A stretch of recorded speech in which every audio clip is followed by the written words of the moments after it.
Hello दोस्तों, माता एवं बहनों, बहुत बहुत स्वागत है हमारी चैनल व्रत त्योहार RRS में। आज हम आपको कथा सुनाने जा रहे हैं कार्तिक माह की महत्व की कथा, जो कि आज चौथी और पांचवी कथा हम आज कहेंगे। तो चलिए कथा शुरू करने से पहले माता एवं बहनों सब्सक्राइब करना ना भूलें, जिससे दूसरी कथाएं सबसे पहले आपके पास आ जाएंगे। तो कमेंट्स में ज़रूर बताएं ये कथा कैसी लगी, लाइक शेयर भी करें। चलिए कथा शुरू करते हैं। चौथी और पांचवी कार्तिक माह की महत्व शुरू करते हैं। नारद जी ने कहा, ऐसा कहकर भगवान विष्णु मछली का रूप धारण करके आकाश से जल में गिरे। उस समय विंध्याचल पर्वत पर तप कर रहे महर्षि कश्यप अपनी अंजलि में जल लेकर खड़े थे। भगवान उनकी अंजलि में जा गिरे। महर्षि कश्यप ने दया करके उसे अपने कमंडल में रख लिया। मछली के थोड़ा बड़ा होने पर महर्षि कश्यप ने उसे कुएं में डाल दिए। जब वह मछली कुएं में भी न समा सकी तो उन्होंने उसे तालाब में डाल दिया। जब वह तालाब में भी न आ सकी तो उन्होंने उसे समुद्र में डाल दिया। वह मछली वहाँ भी बढ़ने लगी। फिर मत्स्य रूपी भगवान विष्णु ने इस शंखासुर का वध किया और शंखासुर को हाथ में लेकर बद्रीवन में आ गए। वहाँ उन्होंने संपूर्ण ऋषियों को बुलाकर इस प्रकार आदेश दिया, मुनीश्वरों, तुम जल के भीतर बिखरे हुए वेद मंत्रों की खोज करो और जितनी जल्दी हो सके उन्हें सागर के जल से बाहर निकाल जाओ। तब तक मैं देवताओं के साथ प्रयाग में ठहरता हूँ। तब उन तपोबल संपन्न महर्षियों ने यज्ञ और बीजों सहित संपूर्ण वेद मंत्रों का उद्धार किया। उनमें से जितने मंत्र जिस ऋषि ने उपलब्ध किए, वहीं उन बीज मंत्रों का उस दिन से ऋषि माना जाना लगा। तदंतर सब ऋषि एकत्र होकर प्रयाग में गए। वहाँ उन्होंने ब्रह्मा जी सहित भगवान विष्णु को उपलब्ध हुए सभी वेद मंत्र समर्पित कर दिए। सब वेदों को पाकर ब्रह्मा जी बहुत प्रसन्न हुए। उन्होंने देवताओं और ऋषियों के साथ प्रयाग में अश्वमेध यज्ञ किया। यज्ञ समाप्त होने पर सब देवताओं ने भगवान से निवेदन किया, देवादिदेव जगन्नाथ, इस स्थान पर ब्रह्मा जी ने खोए हुए वेदों को पुनः प्राप्त किया है और हमने भी यहाँ आपके प्रसाद से यज्ञ भाग पाए हैं। अतः यह स्थान पृथ्वी पर सबसे श्रेष्ठ पुण्य की वृद्धि करने वाला एवं भोग तथा मोक्ष प्रदान करने वाला हो। साथ ही यह समय श्री महापुण्यमय और ब्रह्माघाती आदि महापाप योग की भी शुद्धि करने वाला हो तथा स्थान यहाँ दिए हुए दान को अक्षय बना देने वाला भी हो। यह वर दीजिए। भगवान विष्णु बोले, देवताओं, तुमने जो कुछ कहा है वह मुझे स्वीकार है। तुम्हारी इच्छा पूर्ण हो। आज से यह स्थान ब्रह्मा क्षेत्र के नाम से प्रसिद्ध होगा। सूर्यवंश में उत्पन्न राजा भागीरथ यहाँ गंगा को लेकर आएंगे और वह यहाँ सूर्य कन्या यमुना से मिलेगी। ब्रह्मा जी और तुम सब देवता मेरे साथ यहाँ निवास करो। आज से यह तीर्थ तीर्थराज के नाम से विख्यात होगा। तीर्थराज के दर्शन से तत्काल सब पाप नष्ट हो जाएंगे।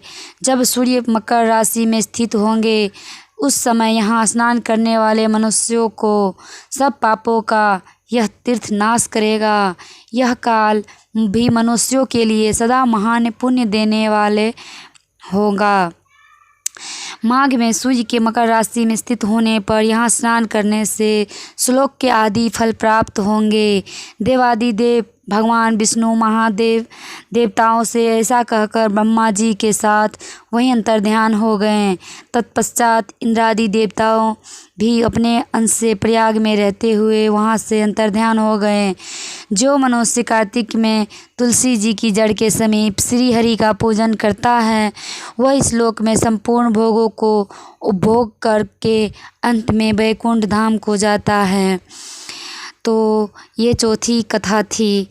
पंचमा कथा हम फिर से शुरू करते हैं। राजा पितृ बोले, हे नारद जी, आपने कार्तिक मास में स्नान का फल कहा, अब अन्य मासों में विधि पूर्वक स्नान करने की विधि, नियम और उद्यापन की विधि भी बताइए। देवर्षि नारद ने कहा, हे राजन, आप भगवान विष्णु के अंश से उत्पन्न हुए हैं, अतः यह बात आपको ज्ञात ही है, फिर भी आपको यथाचित विधान बतलाता हूँ।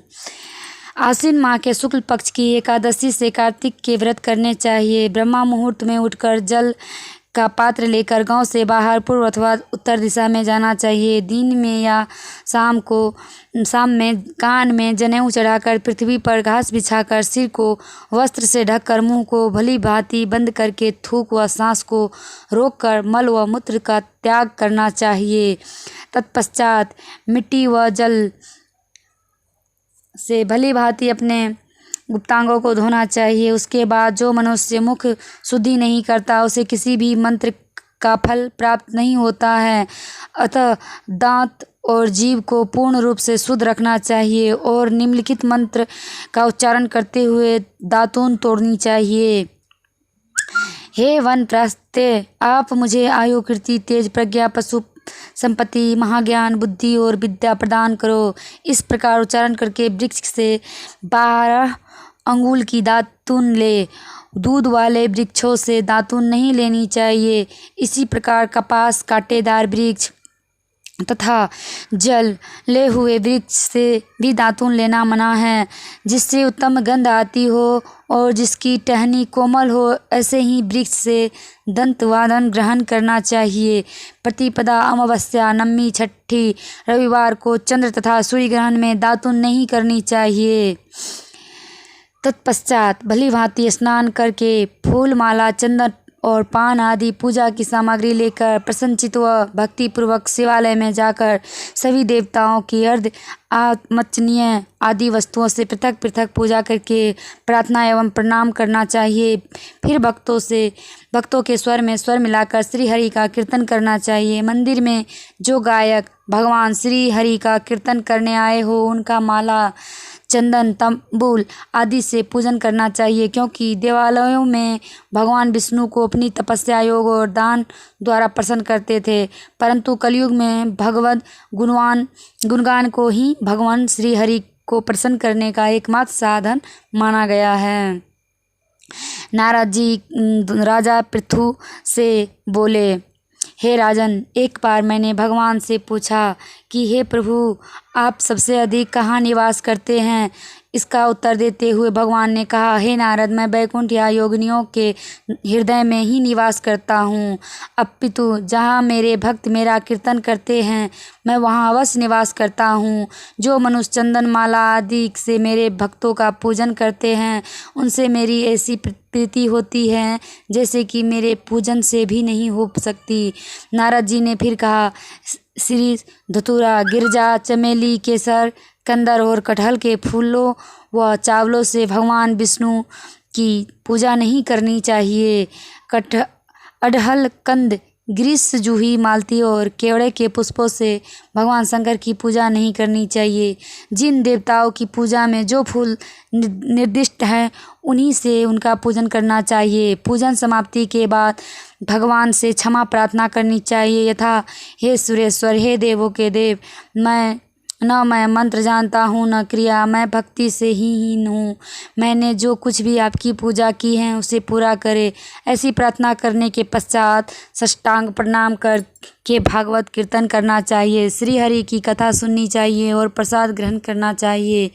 जो मनुष्य उपरोक्त विधि के अनुसार कार्तिक व्रत का अनुष्ठान करते हैं वह जगत के सभी सुखों को भोगते हुए अंत में मुक्ति को प्राप्त करते हैं। और छठा भाग और कल बताएंगे। दूसरे वीडियो में। तब तक के लिए जय श्री हरि विष्णु।